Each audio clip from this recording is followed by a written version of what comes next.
Welcome to episode 10 of the Sourcing Challenge Show. I'm your host, Mark Lundgren. In this week's episode, I'm talking to Sumana Biswas from Telenor in Norway and asked her about how she got into sourcing, what's it like sourcing in Norway, and what should we be speaking about at SourceCon in Budapest. I kick off the interview with Sumana to ask her how she got into sourcing. I joined ThoughtWorks actually right after my college. So I got placed there and I joined the recruitment team there. So it was for the southern part of India. And I was working as a recruitment specialist. And as you know, in ThoughtWorks, the focus is always on IT. And they hire all this like Superman kind of, IT geeks. And so what we were doing initially was mostly, of course, posting on the job boards and searching the job portals, which was quite popular there in India that time. But gradually, as you can see, the kind of people whom we want were, of course, not coming. So my first thing was I just tried, playing a little with LinkedIn Recruiter. That was still quite new for me that time. So just seeing, and I was not sure. So the response rate that time at the place I was not getting so many, response because I don't think people were so, it was not so normal there. Okay. People reply in LinkedIn. It was only 2010 or something. But gradually, then I heard about this tool called Talent Bin. I don't know if you know. So, and then when I went into it, I saw there were so many different sources, and I was like, oh my God, what are they? I have no idea, there were the different kind of things. So from there, but we just had a temporary license. Yeah. And then I showed it to some of my developer colleagues, and they said, we know GitHub, we know Stack Overflow, and we can scrape data from there. So I got some list from there, but it was not enough. Yeah. And from then I just started playing around like that time, like a little bit of GitHub, Stack Overflow, just playing around and try to see, and also a lot in LinkedIn Recruiter. And but of course my role there was more like a end to end, so I could not spend all my time in search because I have to handle candidates, the phone screenings and everything. But there, the sourcing part, it really sparked my interest. When I came to Norway, there I got a job as a talent researcher, and the job they wanted was full-time search, and I was quite excited because I really wanted to develop my skill there. And but there also we were hiring doctors where I was working in the consultancy, and it was quite fun exploring LinkedIn Recruiter and all that. Properly. I started with all this X-ray searches and so many different websites and playing around and all that. So it was little bit, learning here and there from the blog, and then after the Johnny Campbell's thing. So I think that's how, and now I'm like a full-time sourcer, like searching everywhere. So what's been the biggest change for you then, from obviously moving from a market like India to moving to a completely different market like Norway is like a village in India? It's true. It is true. Because, of course, the market here is very small and limited. And almost people know each other. It's it's not a very big... and now almost everyone is trying to become the digital service provider. And there's so much of huge competition. So everyone is hiring data scientists. Everyone is hiring all these techie guys. So there's huge competition. And of course, in India, the market was big. You can focus on other cities or something. Yeah. But here, just not search. You have to focus a lot on employer branding, a lot on how to really make them attract and reply back to you, at least in Norway. And of course, I've learned Norwegian. So, to communicate with them or something. So I think that was a challenge. But of course, I think each market has its own strengths and weaknesses. What was the hardest thing for you to coming in and what did you really have to change for Norway, other than kind of learning the Norwegian things? For me, it was a little difficult because 6 months I was without job when I first came. Yeah. Because of course I did not speak Norsk, and for HR and the recruitment field here, it's quite important. But I think anyone coming to Norway, you must learn Norsk for in the HR or the recruitment field. Without that, I don't think it's so easy to get into the kind of job that you want. But apart from that, I think. I don't see a difference. The same skill set is the same. And one more thing here, people, at least the recruitment team, they focus a lot on the personal interviews, which I did not do in India. So here, all my colleagues, they're personality, they're certified, to take those personality tests. And it's quite important role which they play, which a recruiter, does in the process. So that's one thing. And I saw almost every company here, like when they hire a recruiter, they expect, them to be certified. Yeah. And just a sourcer, I think it's still quite new in Norway. Maybe that's what also was difficult for me, because there's a talent searcher or researcher, they're quite juniorish and look for profiles here and there. But now I think gradually people are. I see some openings where they are trying to understand. But more and more in Norway, recruitment means like doing the entire like the interviews or things like that. So that was also difficult for me because I did not have that background for like interviewing. And what about LinkedIn as well? Because that, I mean, I remember that seeing with Denmark. It's like they're not on LinkedIn. They don't care because it's like, look, there's 5 million people. Like there's a lot of people, but it's like you're not going to find as many people on LinkedIn as you would expect in a lot of other countries, because it's well, we know each other. It's like we're going to look for a job. We're going to look at that one site where you look for jobs in my country. No, that's quite true actually. But I work in Telenor, which is like quite a big company. So that way I have a little bit of employer branding. So people kind of try to respect that, at least who are in LinkedIn. But when I talk about this IT guys or the data scientists, they are not there much. And then you have to use your network or totally go like see what are they doing in Kaggle or other competitions, the meetups or something. But if you say non-technical, because I hire a lot of them, then for me, LinkedIn recruiters works. Okay. Amazing, yeah.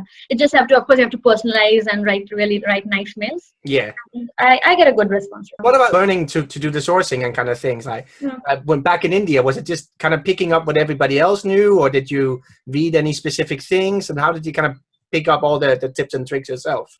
I think I just Googled it. So mostly I think I was following sourcecon.com actually, because I think they had some amazing articles. So I learned mostly from there. And I was just playing around, frankly speaking. And the talent bin thing, which I was saying, like how it like searches the entire internet. Yeah. So but I think all my learning is through online. Like guys like as I said, like Johnny Campbell, and now I follow this Hung Lee. I think recruiting Brentford is really good. And of course, I've started following you and like some of your ideas. So I'm just learning, through Twitter, and of course, I'm at the learner phase, and I'm lost to learn in what you guys are doing. So, but those have been my source actually. Yeah. And of course, Jan's sourcing games it's like killing me to solve some of those. So we're all stuck on the 12th one and kind of Oh, okay. I'm at the 6th one. I've skipped some of them, but my team are all like, I'm stuck on this question, don't quite know where I am. But that's the good thing about the community as well. There's always somebody who's like, let me help you with that. But one thing, of course, I learned online, but the team which I had in India, the recruitment team, they were quite supportive, and I think I had a great team there. But of course, now no one is in ThoughtWorks anymore. Everyone has moved to different companies. But that was a great culture to learn, to explore, to do what. That was like, I got that opportunity to play around. Cool. And you're coming to SourceCon in Budapest. Yes, I am. What are you going to be speaking about, and what can people expect in your talk there? Yes, so I'm going to talk about called as strategizing the talent search process, where basically I'm going to focus about the research part. So the kind of role that I have, I'm like a generalist sourcer, and I get so many different roles to work for. It can be like a tooling architect to data scientist to some digital marketing to lawyer to name what, God knows. And when it comes to me, I'm like many times I'm so clueless, like what is this? How do I begin?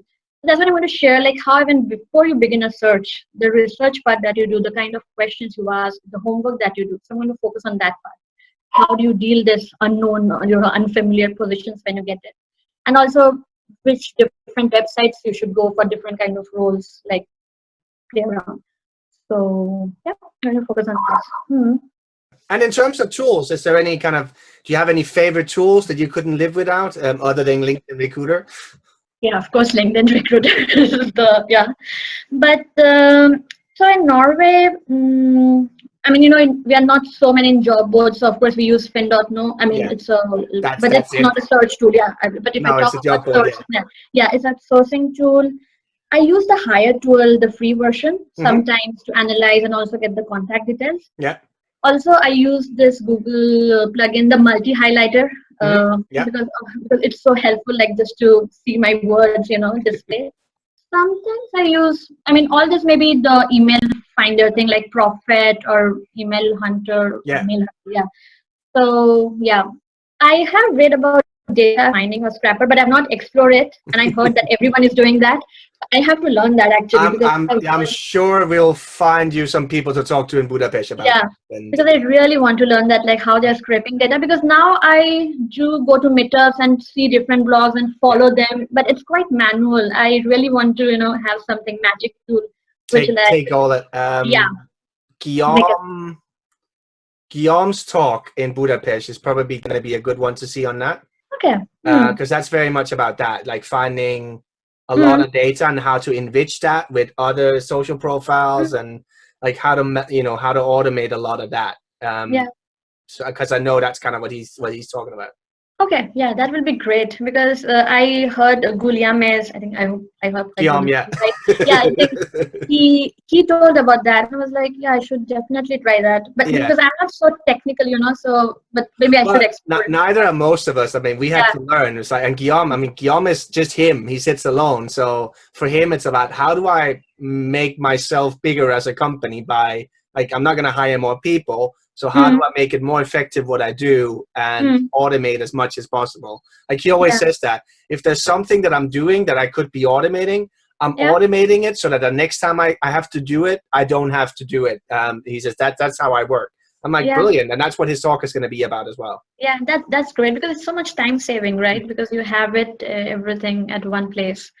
So yeah, these things that I use mostly. But yes, of course, always LinkedIn Recruiter, and I use the different plugins at the top of it to get me the data. Yeah.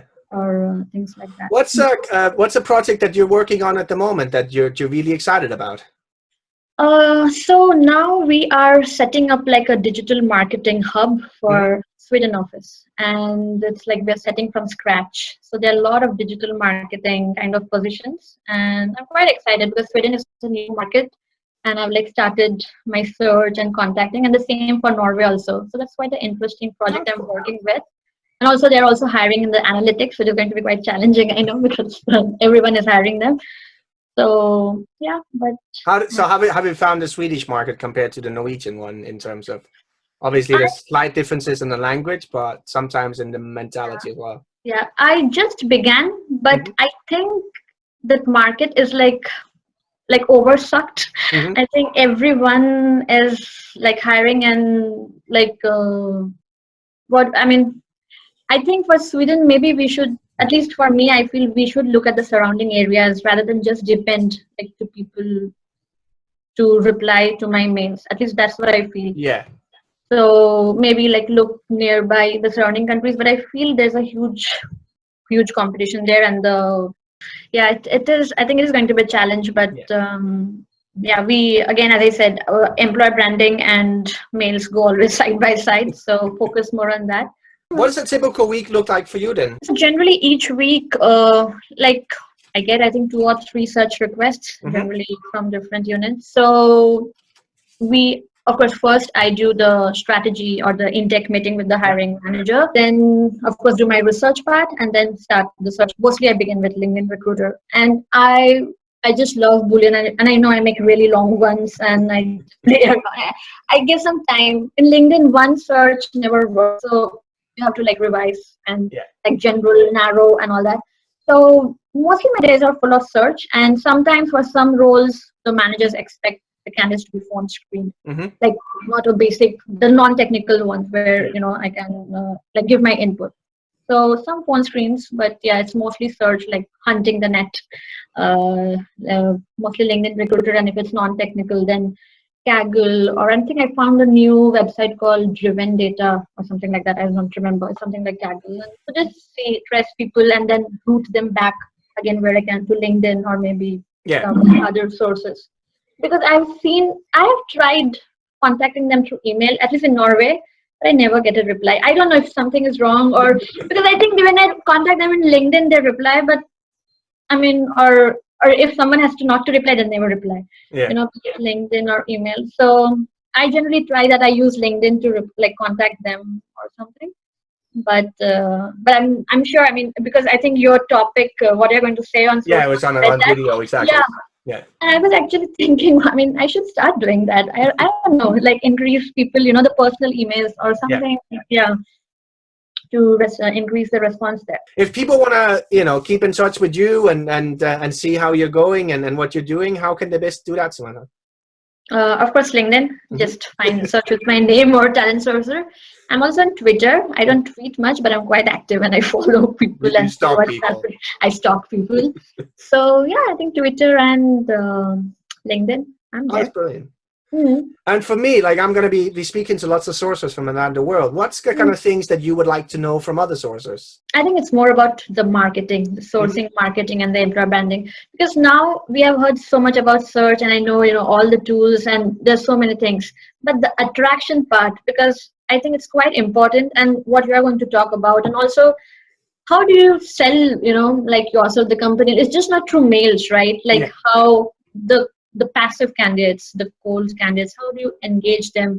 Like just with your articles, I don't know, I just want to hear more ideas, the recruitment marketing part, because I think that's going to be quite important in the future, because then there's this talent war happening.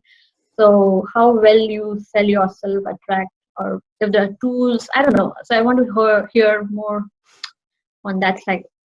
Thank you very much for your time. I'm looking forward to meeting you in Budapest, and hopefully see you soon. Yeah, and say hello to the ThoughtWorks team. I think I met Natali, and say hello. Exactly, to her. I will for sure. Yeah. All right then. Have a good great weekend. Yeah. Bye-bye then. Bye-bye. Thank you all for watching. If you want to be one of the first ones to find out about new episodes, make sure to subscribe to this channel.